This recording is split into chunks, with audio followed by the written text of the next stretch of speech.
এখন সেই যুগ আর নাই।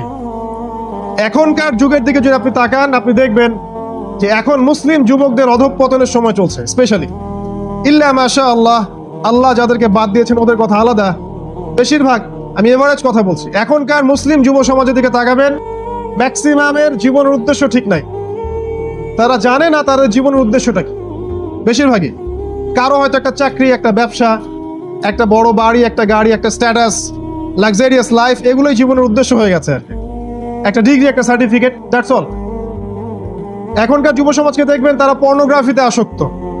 পর্নোগ্রাফি ছাড়া চলতে পারে না, চোখের মধ্যে কোনো নূর বা সিরাই নাই। আর যে ব্যক্তি পর্নোগ্রাফিতে আসক্ত, তার মনের মধ্যে কখনো নূর আসতে পারে না।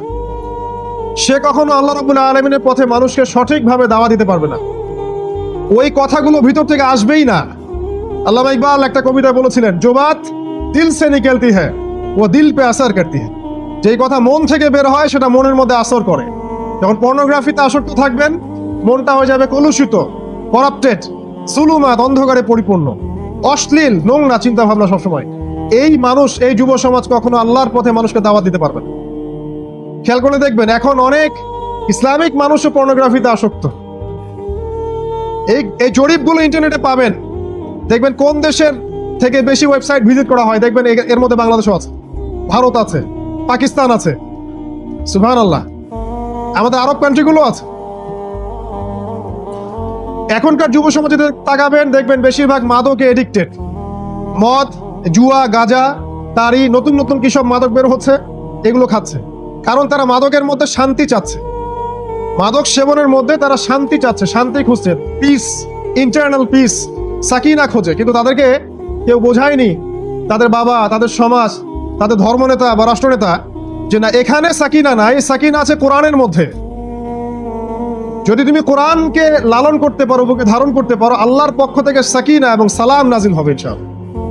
এই প্রশান্তির খবর যদি ওই পশ্চিমারা জানতো, তাহলে আমার মনের মধ্যে নিউক্লিয়ার ওয়েপেন্স থ্রো করতো। কথা বুঝতে পারেন নাই? আল্লাহর পথে ফিরে আসলে এবং কোরআন কেন্দ্রিক জীবন গড়লে মনে যে শান্তিটা আসে, এই শান্তির কথা যদি ওরা জানতো, তাহলে আমাদের মনের মধ্যে বোম মারত। এখনকার যুব সমাজকে আপনি দেখবেন বেশিরভাগই জুয়া খেলছে, মাদক দ্রব্যের সাথে সংশ্লিষ্ট, বেশিরভাগই হারাম অ্যাফেয়ার্স। হারাম অ্যাফেয়ার্স মানে এই যে কো এডুকেশন, বান্ধবী, বয়ফ্রেন্ড, গার্লফ্রেন্ড কালচার, এবং এটা সহি প্রেম বলে চালিয়ে দিচ্ছে অনেকে। এগুলো চলবে না ভাই। এভাবে আমরা মূলত জেনায় লিপ্ত হচ্ছি। একদিনে কেউ জিনা করে না, আস্তে আস্তে আপনার বান্ধবীর সাথে পরিচয় হচ্ছে, কথা বিনিময় হচ্ছে, আস্তে আস্তে আপনি হ্যান্ড নোট এক্সচেঞ্জ করছেন, তারপরে মাঝে মাঝে দেখা করছেন, আস্তে আস্তে কফি খাচ্ছেন, দেখবেন এক পর্যায়ে আপনি একটা বড় ভুল করে ফেলছেন। এবং যখন একবার ভুল হয়ে যাবে, তখন কিন্তু সংশোধনের সুযোগ থাকে না, ইল্লা মাশা আল্লাহ। যদিও এখন এই বিষয়গুলোকে খুব একটা গুরুত্ব দেওয়া হয় না। সেক্সুয়াল রিলেশনশিপ হতেই পারে, এটা ইচ্ছার স্বাধীনতা। একটা মেয়ে, একটা ছেলে স্বেচ্ছায় যৌন মিলনে লিপ্ত হয়েছে, এটাকে ধর্ষণও বলা যাবে না। ঠিক আছে, আমরা একটা শব্দ বলবো, এটা জিনা। নিশ্চয়ই এই শব্দ আপনি ডিনাই করতে পারবেন না। আল্লাহ এবং তার রাসূল কোরআনে সুন্নাহয় বলেছেন আয-জিনা। আর এর শাস্তি সম্পর্কে আল্লাহ পাক কি বলেছেন? ৮০টা বেত্রাঘাত। নিশ্চয়ই আইনটাকে আপনি মৌলবাদী আইন বলবেন না। ৮০টা বেত্রাঘাতের কথা কোন সূরায় আছে? সূরাতুন নূরের মধ্যে আছে। সূরা নূরের মধ্যে কেন?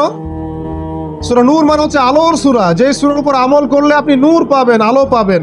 দুনিয়াতেও এই হেদায়েতের নূর দিয়ে পথ চলবেন, পরকালেও এই নূর আপনাকে পুলসিরাত পার করাবে ইনশাআল্লাহ। সূরা নূর এই আলোর সূরা। এই সূরার মধ্যে বলা আছে জিনা করো না, ব্যভিচার করো না, এই যে বেত্রাঘাতের শাস্তি, চক্ষু নিচু করো, ঘরে ঢুকলে সালাম দাও। সূরা নূর পড়েন, আপনি নূর খুঁজে পাবেন। তো সূরা নূরের মধ্যেই বলা আছে ৮০টা বেত্রাঘাতের কথা। এই জেনারেশনকে দিকে আপনি তাকাবেন, হারাম অ্যাফেয়ার্সে ভর্তি, এবং তারা অনেক সময় পাওয়ার বা ক্ষমতা অ্যাচিভ করতে চায়। এই জন্য এমন সব জায়গায় তারা ইনভলভ হয় যেগুলো ওদেরকে আল্লাহ থেকে দূরে সরিয়ে দেয়। তারা পলিটিক্যাল পাওয়ারের পিছনে ছোটে, সামাজিক পাওয়ারের পিছনে ছোটে, স্ট্যাটাসের পিছনে ছোটে। এক পর্যায়ে অন্য একটা মুসলিম ভাইকে মারামারি কাটাকাটি করতে ওদের হৃদয় কাঁপে না। ৫টা যুবক মিলে একটা যুবককে মেরে একদম পিটিয়ে ঝাঁঝরা করে ফেললো, ওর কাছে কিছুই মনে হচ্ছে না, কারণ সে তাকে তার শত্রু মনে করছে। এই যে ডিভাইডেশন, সেক্টেরিয়াল ডিভাইডেশন, এটা এই যুব সমাজের সমস্যা। এদের আরো সমস্যা হচ্ছে তারা হালাল রিজিকের কোনো সোর্স খুঁজে পাচ্ছে না, যেখানেই যাচ্ছে হারাম, এবং তারা দিনকে দুনিয়ার বিনিময়ে বিক্রি করতে দ্বিধা করছে না। এখনকার যুব সমাজের অন্যতম সমস্যা হচ্ছে তারা আল্লাহ রাব্বুল আলামিনের যে কোরআন এবং সুন্নাহ এর যে কনস্ট্রাকটিভ সিলেবাস, এই সিলেবাস সম্পর্কে সচেতন না। তারা পড়াশোনা করছে ঠিকই, কিন্তু বিক্ষিপ্ত পড়াশোনা, কনস্ট্রাকটিভ কোনো সিলেবাস নাই যে কোন কোন সাবজেক্ট পড়াশোনা করলে আমি আল্লাহ এবং তার রাসূলকে পাবো এবং আগামী বিশ্বকে নেতৃত্ব দিতে পারবো। এটা পাবেন না।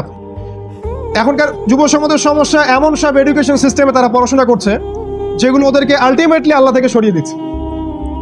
এবং ভোগবাদী দর্শন, ভোগবাদী এক খাওয়া পড়া বাঁচা, বাড়ি গাড়ি স্ট্যাটাস, এর পিছনে তাকে ফোকাস করিয়েছে। এখনকার যুব সমাজ আল্লাহর জন্য জীবন দিতে প্রস্তুত না। তারা ইসমাইলের মতো নয় যে বলতে পারে ইয়া আবাতি ইফআল মা তু'মার সাতাজিদুনি ইনশাআল্লাহু মিনাস সাবিরিন। এখনকার যুবক এরকম নয়, ইল্লা মাশাআল্লাহ।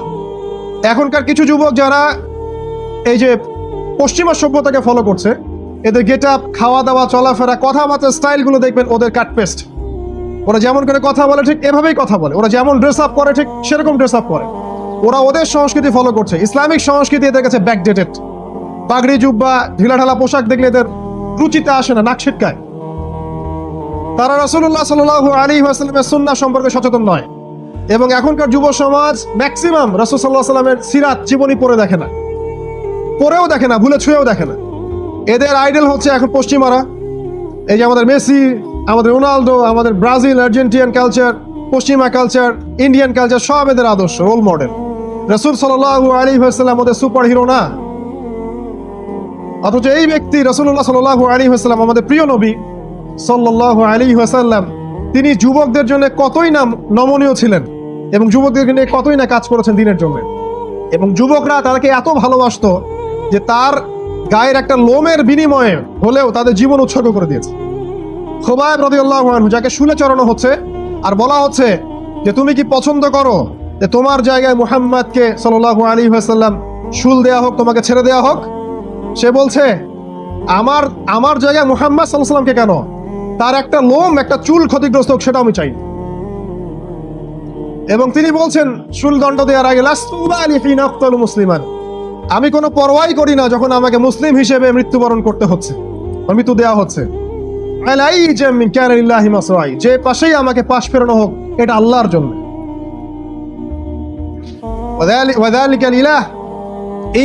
তিনি এমন একজন ইলাহ যিনি চাইলে ইউবারিকা আলা ফি কুল্লি শিরইন মুমাজ্জা, যিনি আমার প্রত্যেকটা গোস্ত এবং হাড্ডির মধ্যে বারাকা দিতে পারেন। তিনি এমন একজন আল্লাহ। তাকে মেরে ফেলা হলো। সিরাত পড়েন, এগুলো জানতে পারবেন। এখনকার যুব সমাজ রাসূলের সিরাত পড়তে চায় না। তারা প্রচুর পড়াশোনা করে দুনিয়ার জন্য, BCS, honours, masters, MBA, BBA, কি সব ডিগ্রি নাই, অ্যাচিভ করে না, বাট ইসলামিক কনস্ট্রাকটিভ কোনো সিলেবাসে পড়াশোনা করে না। তারা মিনিমাম জ্ঞান, ফরজ, ওয়াজিব, সুন্নাহ, মুস্তাহাব এগুলো সম্পর্কে সচেতন নয়, ইল্লা মাশাআল্লাহ। তারা অনেক বড় বড় বই পড়ে, ইংলিশে masters, philosophy, science, arts, commerce, আপনার এই যে কেমব্রিজ, অক্সফোর্ড, হার্ভার্ড সব পড়ে ছাড়াবাড়া করে ফেলছে। কিন্তু দিন শেষে এরাই আবার দেশে ফিরে এসে বলছে আসলে ইসলামিক কনসেপ্টটা মৌলবাদী, এখনকার জেনারেশন এগুলো চলে না, পর্দার বিধানটা কেমন জানি, আমাদের মুক্ত মনা হতে হবে ইত্যাদি এক্সেট্রা। তারা নাস্তিক হয়ে যাচ্ছে। সো আলটিমেটলি যুবকদের এগুলো সমস্যা। এছাড়া আরো অনেক প্রবলেমস আছে, এগুলো একদিনে বলে শেষ করা